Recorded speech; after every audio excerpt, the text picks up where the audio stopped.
This episode is sponsored by Friskies, who would like to tell your cats hi. Now, if that didn't get your cat's attention, there is one thing that always does the trick. Just pour some Friskies crunchy food in the bowl and you'll hear those paws come running. Works every time. With so many Friskies choices, you can always bring your cats running from their secret napping spots. There's always more to explore. See for yourself at friskies.com or visit your local store. How do you top your love for your cat?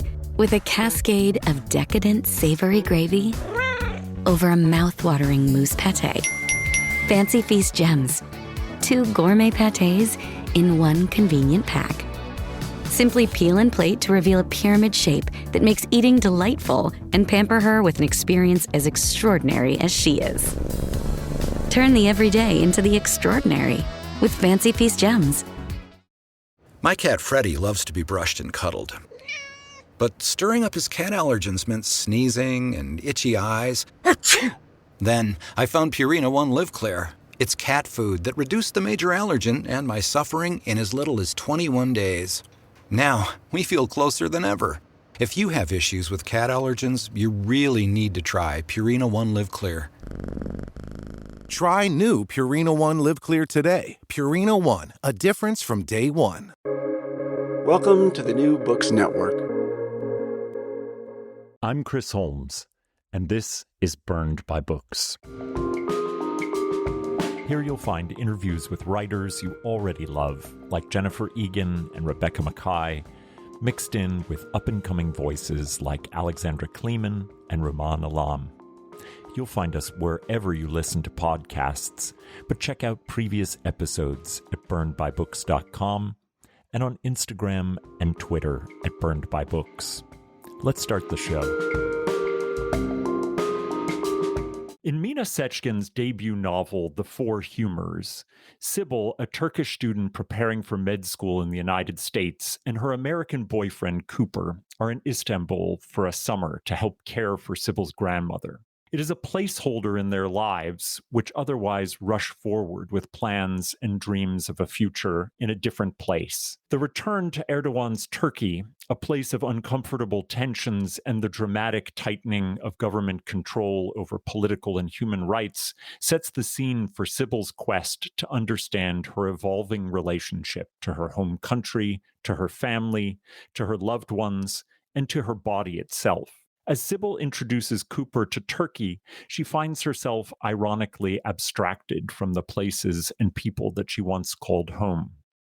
Sibel's quest to understand her feelings of distance and to recenter her notion of family takes a dramatic form in the theory of the bodily humors, the classic understanding of how the fluids and organ functions of our bodies are often at war with one another, and that finding balance is necessary for health and well-being. As Sibel visits cultural and historical sites and recounts a history full of both civilization and barbarity, she imagines the ways in which her body and the lineage of bodies before her have failed to find that balance. Sibel's own struggles and her persistent guilt about the death of her father rest atop an explosive family secret. It is a secret that will challenge the nature of Sibel's bloodline and the connective tissues that link her to a place and to a sense of home and family. Told with a humor and wisdom, with a heart full of blood, bile, and choler, Four Humors refuses expectations for what an immigrant's journey will look like, sound like, and feel like. Mina Seçkin has made a place for herself in the rich tradition of contemporary literatures that take up the past as both the grand narratives of political history and the local familial stories that give flesh and body to that history. Mina Seçkin completed her MFA at Columbia University, where she received the Felipe de Alba Fellowship and where she also received her bachelor's degree.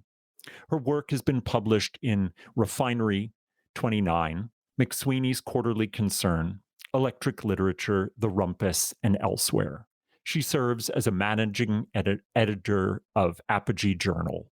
Welcome, Mina. Hi, Chris. Thank you so much for that introduction. That was wonderful. I'm so excited to be here. Thank you so much for being here. I'm looking at the cover of this novel, which has to be one of the most sort of beautiful and stark and just extraordinary images on a cover that I've seen in many years. It's a half of a face with a blooming of flowers coming out of the top of it. And I wonder if you tell me the story of how that came into being.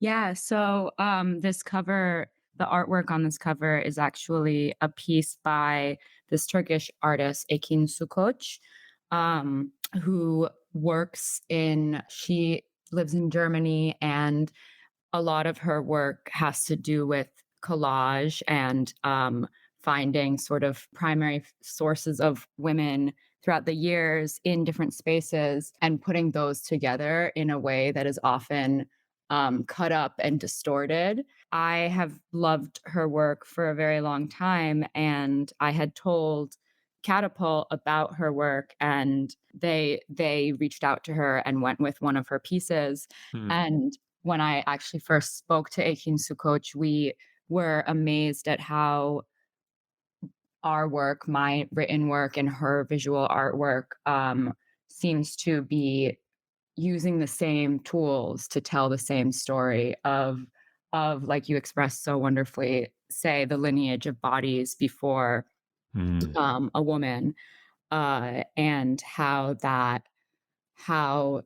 the map and the spaces around her both disrupt that body and allow it to potentially be free. Yeah.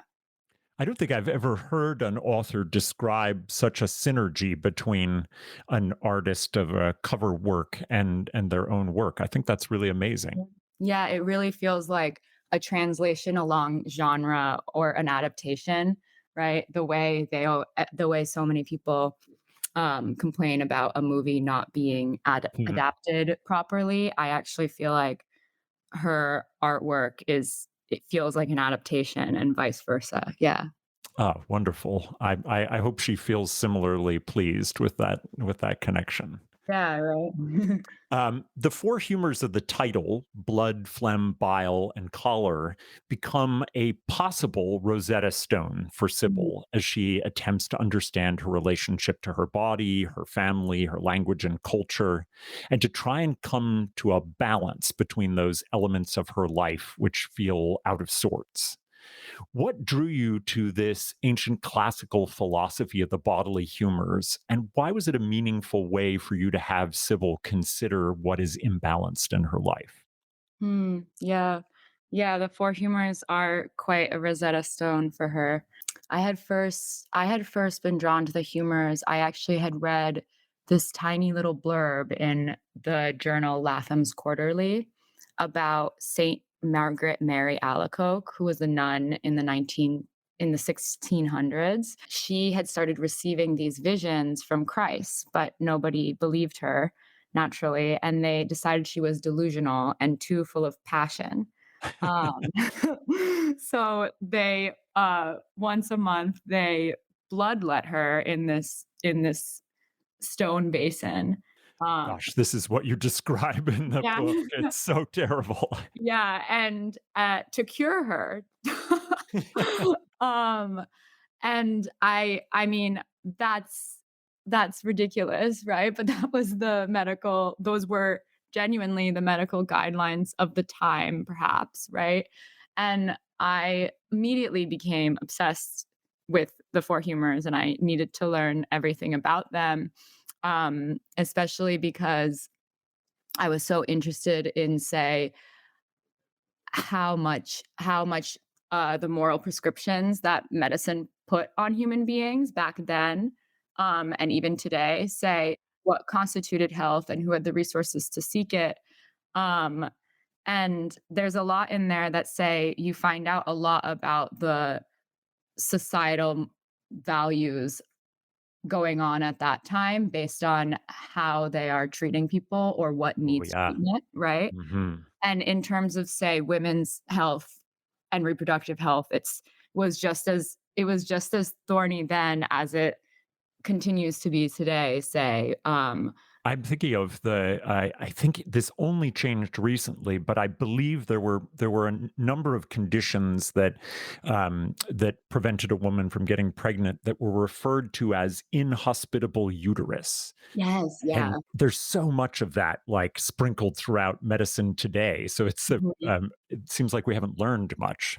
No, no, we definitely have not learned much, and yeah, the inhospitable womb and the history of, say, hysteria Mm, is definitely one that is rooted in actually, like, comes very much so from the four humors, I understanding, um, that your uterus being sick is why you are emotionally not stable. Yeah, and so I really that really resonated with me as something that a person, especially a woman, deals with. And um, at the same time, in my own life, when I was writing this book, I was staying with my great grandma, my grandma, and my great grandma in Istanbul.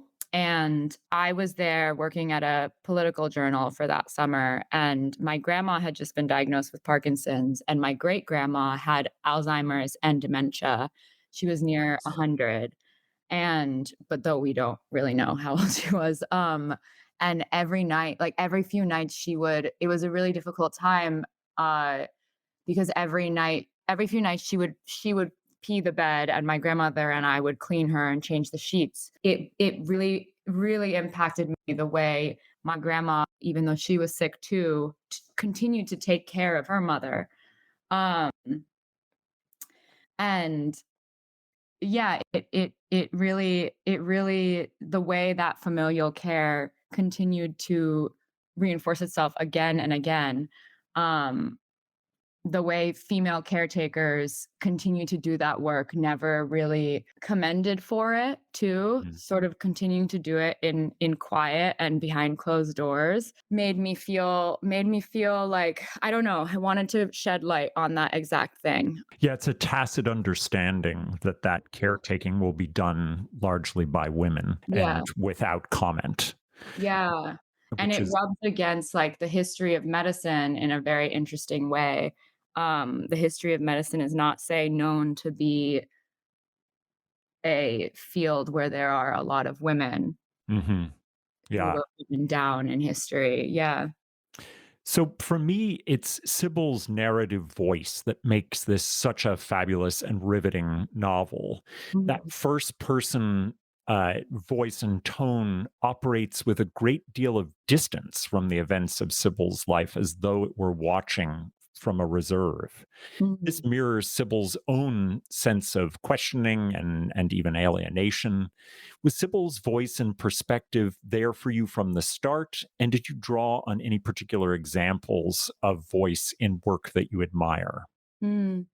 Yeah, her voice was there from the start. There was so much that influenced it, say. I know I spent a lot of my earliest sort of coming of age as a writer reading a different mixture of books where I loved, say, Rachel Cusk and Miriam Toews and Marguerite Duras and Sheila Heti, this sort of dislocated female narrator trying to make sense of the world.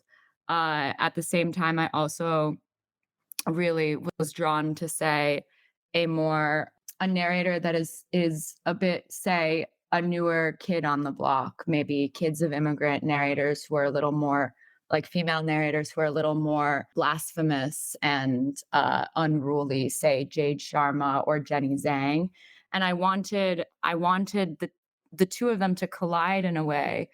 Um, Oh yeah, I feel the like Hedy and Cusk and the Jenny Zhang here yeah. very much. Yeah. And that's I guess, and that is a voice is always, where does a writer's voice come from, and can it be changeable? I always think about that, and I feel like voice is something that can be manufactured and changed based on a character, right? But there's always going to be an essential element of the way you see the world and what you see in the world, but more importantly, what you consider to be music in language, I think is what will always define whatever voice as a writer you ultimately need to speak in for the story that you're telling. And in this story, I feel like this narrator's voice had to continue to sort of both dislocate and look for emotion wherever it could. Yeah. Hmm. Sibel's intellect is seemingly in constant tension with the way her body reacts to the world. Mm.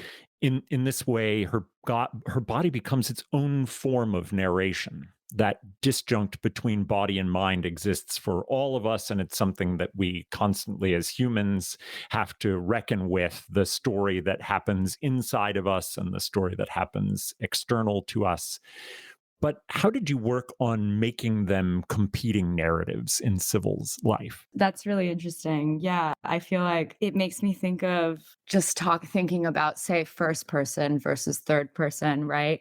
Um, on a craft level, I always think about how when you're in the first person, there's a big challenge to say, uh, show the narrator from the outside, Hmm. and show their body from the outside, right? Yeah.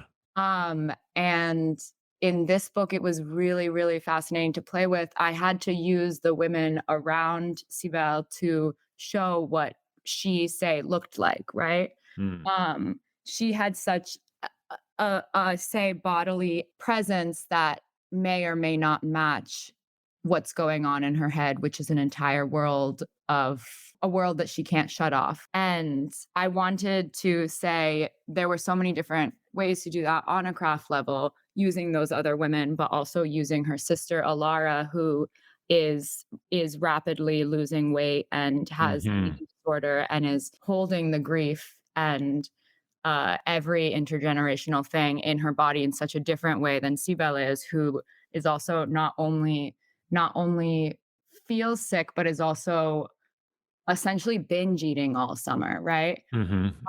Yeah, it's so fascinating. There was such a cool way of looking at all these different women and how they were looking at one another and defining themselves against each other. Makes so much sense. The body exhibiting the means with which grief is working itself through.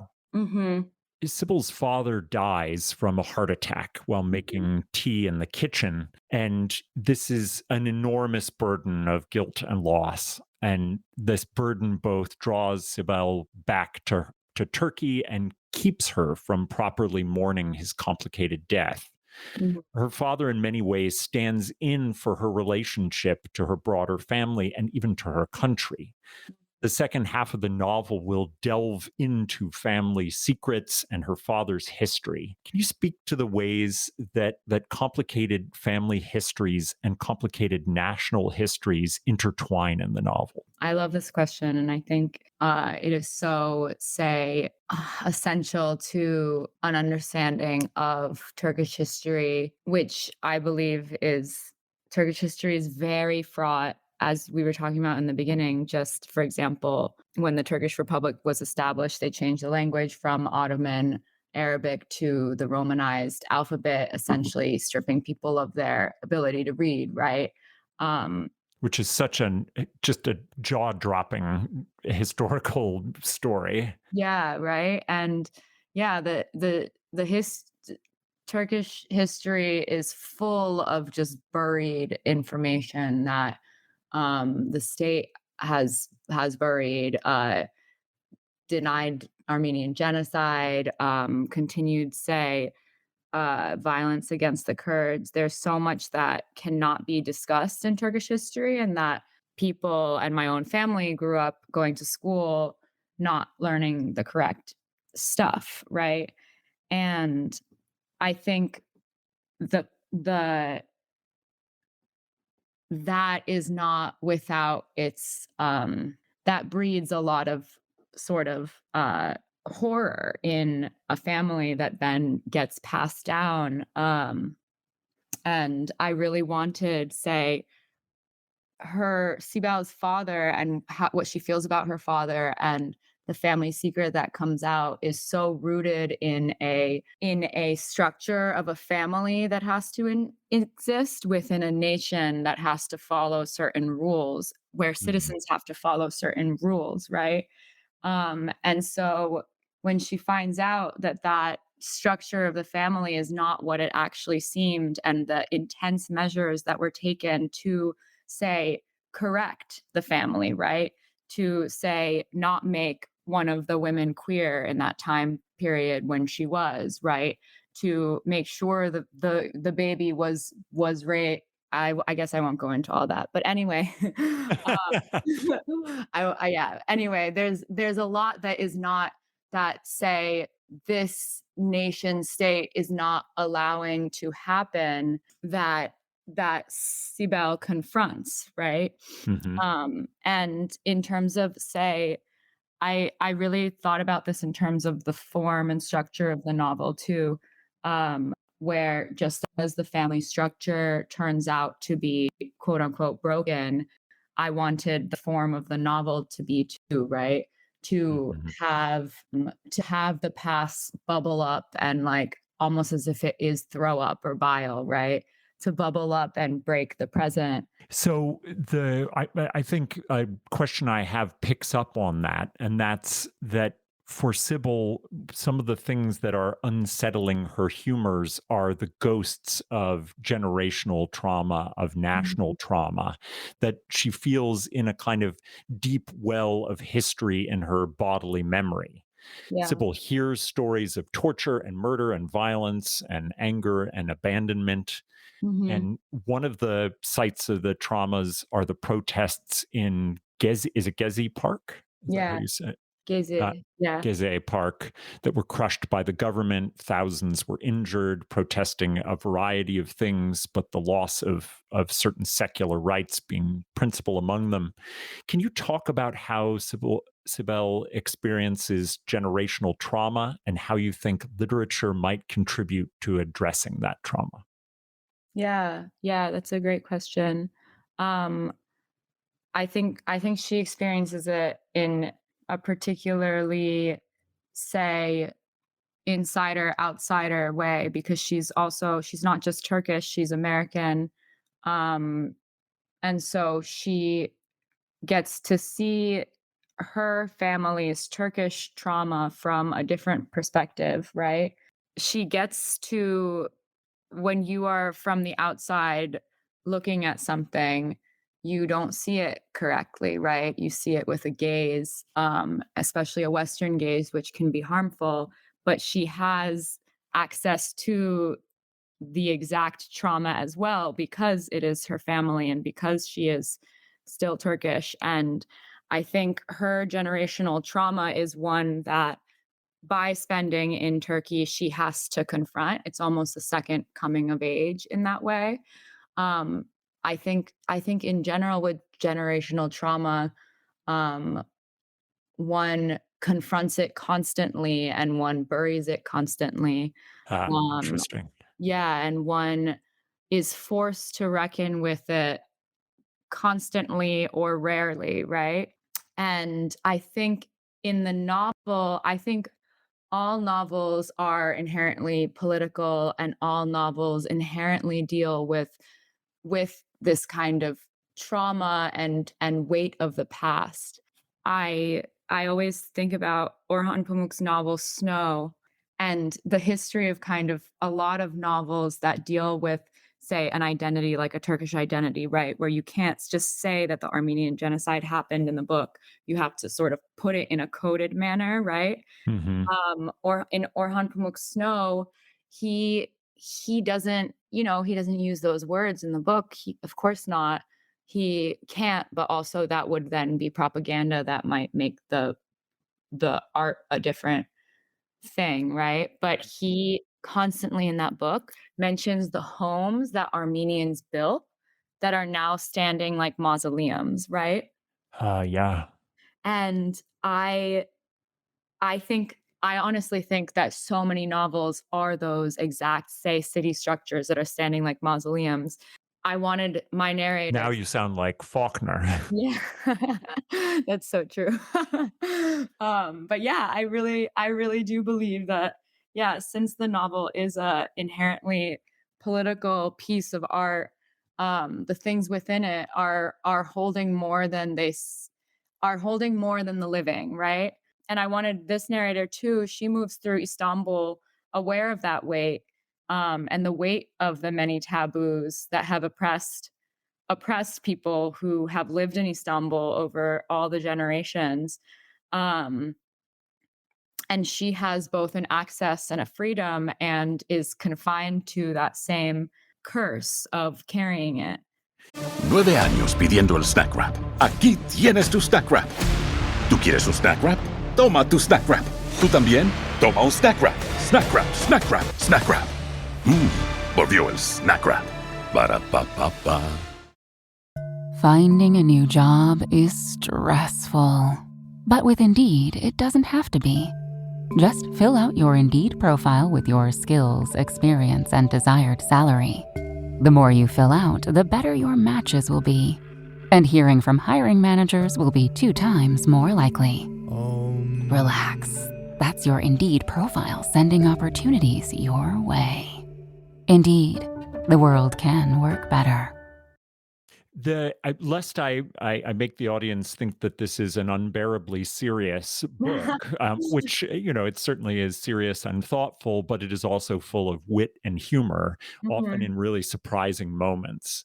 And one of my favorite of those scenes is when Cooper and Sibel go to the bodies exhibit, which take real human bodies and display them preserved but in lifelike action. And I wonder if you'd read a bit from that section. Yes, I would love to. Yes, that is a funny section. There is humor in the book. In the exhibit, the text on the walls introducing the gallery apologized for itself. We know this may be strange, the curators wrote on a white wall, but you can learn a lot from the mysteries of the body. For some reason, they used a glittering pink color for the text.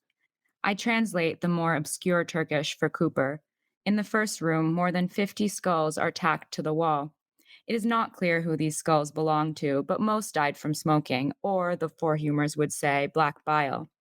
I explained to Cooper that black bile makes a person brood, gloom, and withdraw, but black bile also has the power to thicken blood, allowing it to clot.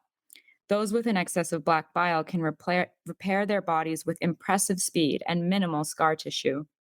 Mozart was diagnosed with rheumatic fever, which was thought to be caused by excess black bile in his brain.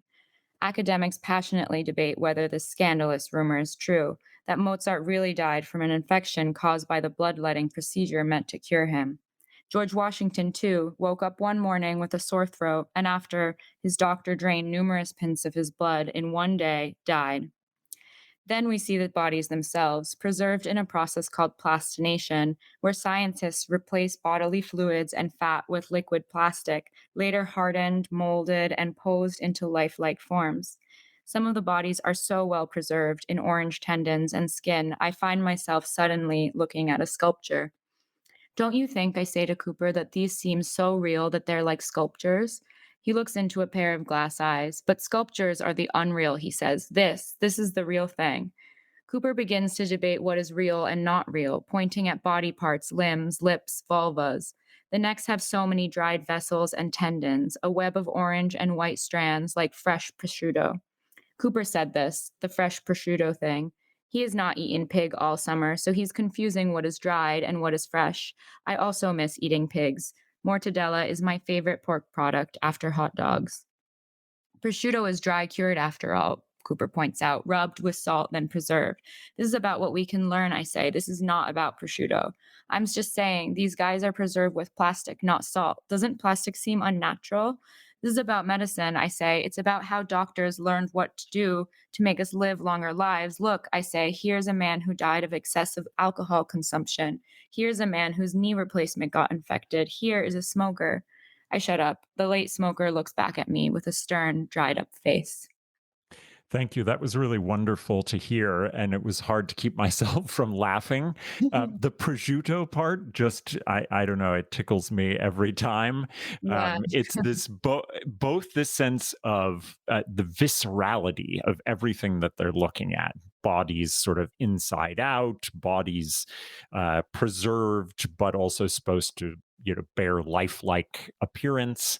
And prosciutto is this preserved meat of this pig, and the fact that you've brought them together here in this exhibit, and they're arguing about what counts as real and what doesn't is really funny. It's also grim, and it's very much macabre in a way that those skulls are memento moris for the people coming to the exhibit, but very specifically for Sibel, who's trying to give up smoking, or is told anyway that she should give up smoking. So why is the macabre a good site for humor for you? And what was it like to kind of draw out the humor from this scene? Um, yeah, that's so interesting. It is quite macabre. And I think um anytime I make a lot of jokes, I guess, in my everyday life, and I need to laugh a lot, and I often find most things absurd, right? And the fact of the matter is that such an exhibit horrifies me and genuinely scares me, right? And so I I need them to walk through it and see the absurdity of it, right? Hmm. And even the absurdity of, say, putting sort of human beings in a museum like this is, Hmm. yeah, it is pretty funny, and it is educational. I Uh, remember when I think it's the same exhibit, they're like yeah. Bodies Alive or something, Uh-huh. came to Philadelphia, and Yes. I went to it, and I really was repulsed by it. Yeah, yeah. No, it is repulsive. It's repulsive. And yeah, there's something about, in general, I feel like I always write about the body with a lot of, I'm very interested in the body, but I am I am genuinely horrified by, say, um an incision to the body, like what is underneath the body both fascinates me and terrifies me. I am afraid of that. Yeah. And I think that definitely is incorporated in this character's, say, desire to both be a doctor and not want to do it for so many different reasons. Yeah. I didn't go to the plastination exhibit I where think I you're best to skip it. yeah, right? Yeah, I went to the Mutter Museum in, Philadelphia, and that's where this was inspired from, and then I learned about plastination, yeah, and the Mutter Museum, my sister and my brother are both doctors, and I am the black sheep writer, and I went with the 3 of You them. must be such a disappointment. Yeah, right? Oh, yeah. And I went with the 3 of them, and they were just nerding out about all these sort of, I think the museum is a museum of death. I forget what the exact translation is, but it's something like that. Yeah, Very yeah. macabre place. And they were just obsessed with the museum. They were like little school children being like, "Oh my god, look at this, look at this, look at this." And I was just in a corner, like, staring at the skulls, writing in my notes app. And then I left early because I was disturbed. Well, I mean, you clearly chose the right career based on Yeah, your right. reaction to it. Yeah, yeah, the skulls inspired me. So Sybil's boyfriend Cooper is such an interesting character, Mhm. and uh, she is Sybil is both intrigued and somewhat dismayed at the ease with which he finds connection, or seems to find connection, with her family and friends. At Mhm. times, he seems closer to her grandmother than she is, despite knowing only limited Turkish. Can you talk about the ways in which the Four Humors complicates the notion of feeling at home in one's country and playing with the nuanced ways in which we are connected to a place while feeling distant from it, and how Cooper sort of really kind of sets that alight in Sibel? Yeah, yeah, I feel like, I mean, it most of that feeling, that complicated feeling, is just one that I simply have lived with and carried my whole life, right? The feeling of feeling alien in some regard in America, and going to your motherland and thinking you're going to suddenly feel so at home, but you're othered there too. You don't speak it properly. You don't have as many memories there, but your whole family is there. You look around and suddenly for the first time, every single person looks just like you. So those feelings I came from just a very, a place within me. With Cooper, Cooper is one of those perfect, craft wise, he's this perfect lens, or forces the exact lens that I wanted for Sibel, in that I always think about, say, who I'm writing for and the gaze, right? I didn't want this book to be a book that explained Turkishness in a way that would further other it, right? I didn't want to explain why certain things were happening that related to, say, Turkish culture. Having Cooper there, first of all, Sibel being American and experience and being able to say, and being interested in analyzing the differences between Turkishness and Americanness was a good way to, say, not cater to that gaze, but explain the things that I found funny about the in-betweenness, right? And Cooper further was an interesting way to talk about the exact Western gaze and kind of the complicated line between fetishizing and exotifying a place and genuinely loving it, right? And so he almost, in a way where I hope did not say he wasn't just a gaze or a perspective, he almost like he effectively made that happen so well, I think. He does that really well, and he's his own character as well. He feels fully fleshed, but he certainly offers us that different kind of vision of a place. Yeah, yeah. I'm very interested in the role that Turkish soap operas play, in part because this is the second novel I've read in recent weeks that has Turkish soap operas playing an interesting cultural background role. Have you read Yeah. Nazlı Koça's The Applicant? Yes, I love Nazlı's book so much. Yeah. It's a really wonderful book, and I found your books are very different, but I loved that the Turkish soap opera operates as a kind of counter narrative to what's going on in contemporary Turkey, Yeah. and it is a romanticized a vision of history and the present, and I wonder why you wanted it there, and what it's doing for you in the novel. hmm Oh my God. Yeah, I can talk endlessly about Turkish soap operas. I figured you could based on the way Right? they're described. They're absolutely booming in Turkey, the Middle East, and South America, I believe. Oh, Um, fascinating. yeah, and I've always thought, talk about absurdity. It's insane how much the stories in soap operas do not in any way at all excavate the actual drama in Turkish history, right?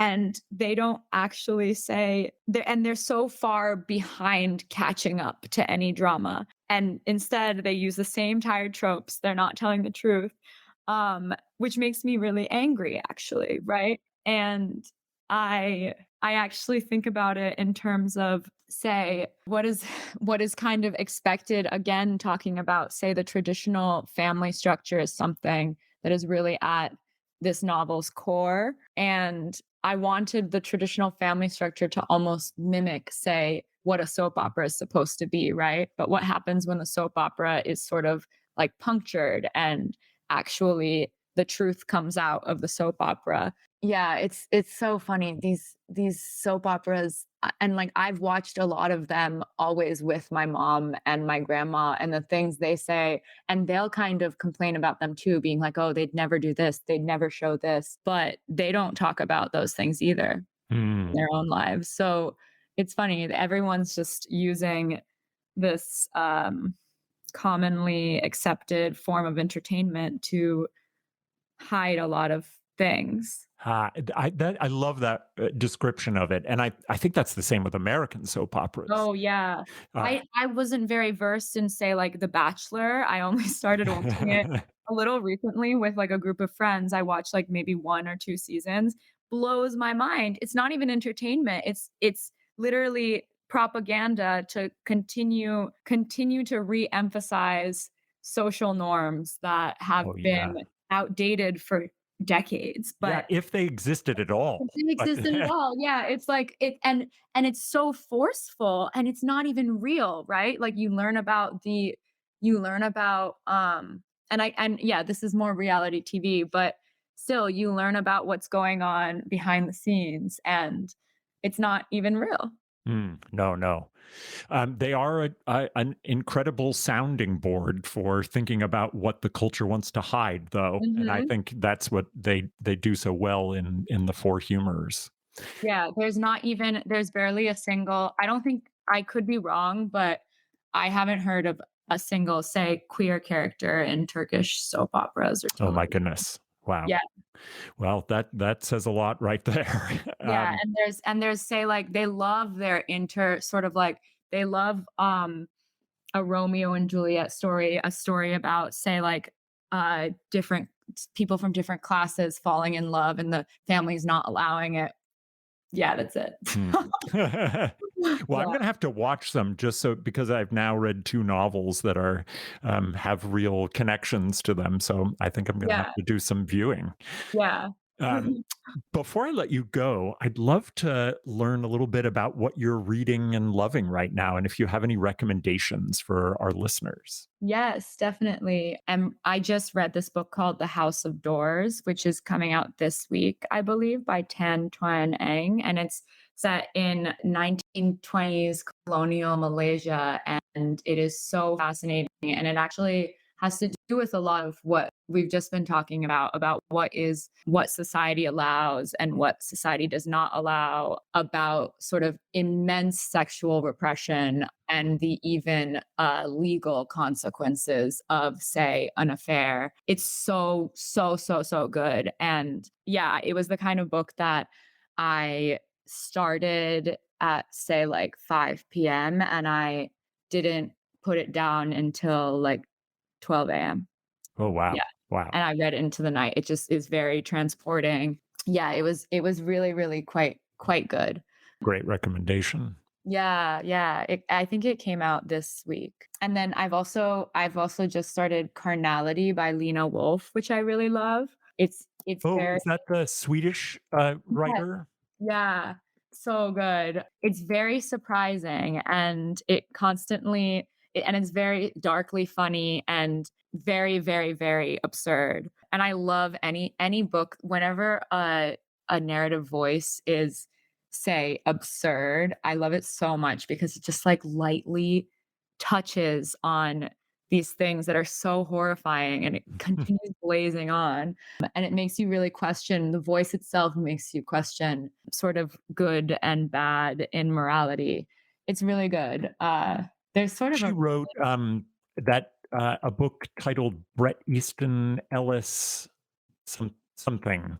And Other Dogs. Bret oh, Easton Ellis and Other Dogs, yeah, yeah. which is so great and similar to in the way you're describing that sort of ironic, sarcastic voice. She's so good. She's so good. Yeah. Very funny too. Mhm. Makes you sort of like look up and see things differently. And then I'm also I just finished rereading again Aria Eber's collection of poetry, Hard Damage, which I really love. I think it's such a beautiful collection.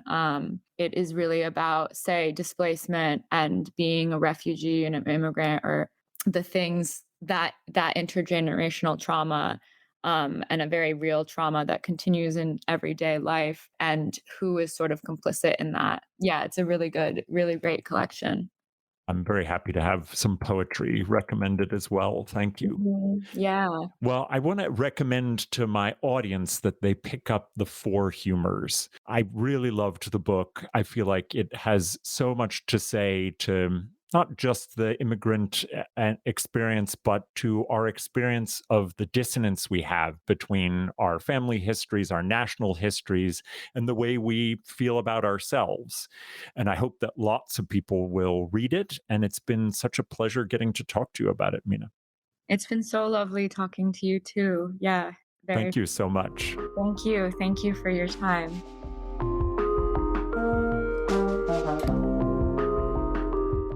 Well, that's all from me for now. My thanks to Mina Seçkin for a wonderful conversation about her novel, The Four Humors, available now from Catapult Books. You can find links to purchase The Four Humors and all of Mina's recommended books at the website, burnedbybooks.com.